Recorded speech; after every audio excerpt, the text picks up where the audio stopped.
आज मैं लेकर आई हूँ व्यंजनों के भेद। क्लास 8th में व्यंजनों के भेद काइंड्स ऑफ कॉन्सोनेंट्स। व्यंजनों के 3 भेद होते हैं। देखिए कौन कौन से। स्पर्श व्यंजन, अंतस्थ व्यंजन और ऊष्म व्यंजन। स्पर्श व्यंजन म्यूट्स। स्पर्श का शाब्दिक अर्थ है छूना। जिन वर्णों के उच्चारण में जीवा मुख के विभिन्न भागों का स्पर्श करती है वे स्पर्श व्यंजन कहलाते हैं। जैसे कि ये का से लेकर के माँ तक होते हैं और इनकी संख्या कितनी होती है, 25 होती है। तो आप समझ ही गए होंगे कि स्पर्श का मतलब होता है छूना। मतलब जो भी हमारे वर्ण होते हैं का से लेकर के माँ तक के जितने हमारे वर्ण होते हैं उनके उच्चारण में क्या होता है, जो हमारी जीभ होती है वो हमारे मुंह के विभिन्न भागों को स्पर्श करती है। ठीक है। तो स्पर्श करने के कारण इन्हें क्या कहा जाता है, स्पर्श व्यंजन कहा जाता है। इनकी कितनी संख्या होती है, इनकी संख्या होती है 25, मतलब 25 होती है। ठीक है।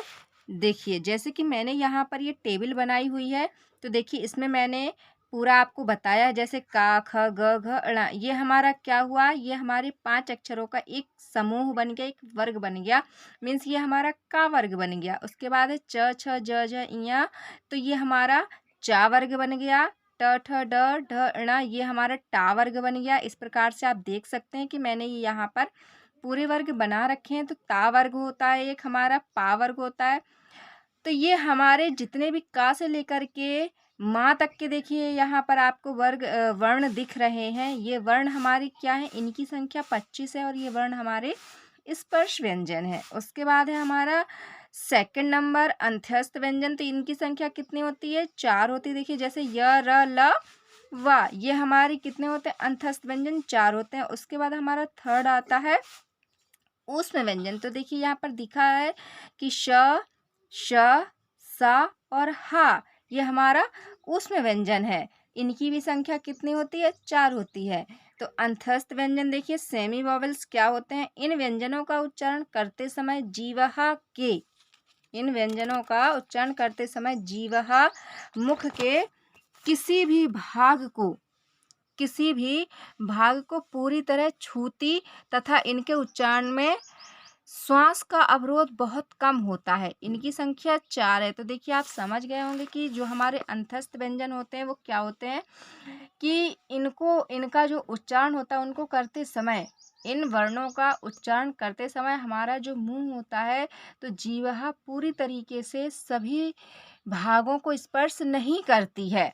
और जो हमारी सांस होती है, तो सांस का भी अवरोध बहुत कम, मतलब सांस का रुकावटपन बहुत कम ही होता है। ठीक है। तो इनकी संख्या कितनी होती है, 4 होती है। जैसे य र ला और वा, तो आप इनका उच्चारण करके भी देख सकते हैं और समझ सकते हैं कि ये किस प्रकार से कार्य करते हैं। ठीक है। और हमने इन्हें किस प्रकार से नाम दिया हुआ है। थर्ड है हमारा ऊष्म व्यंजन सिबिलेंट्स।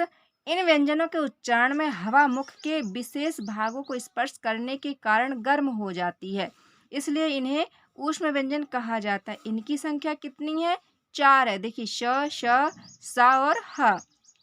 तो आप समझ गए होंगे कि इन व्यंजनों के उच्चारण में हवा मुख के विशेष भागों को, मतलब जो हमारे अंदर के पार्ट्स होते हैं मुंह के, उन भागों को ये स्पर्श करती है। और स्पर्श करने के कारण हमारे मुख से जो वायु निकलती है वो कैसी हो जाती है, गर्म हो जाती है। और गर्म होने के कारण ही हम इन्हें क्या कहते हैं, ऊष्म कहते हैं। ठीक है। तो ये हमारे ऊष्म व्यंजन हो गए। चलिए मिलते हैं नेक्स्ट वीडियो में।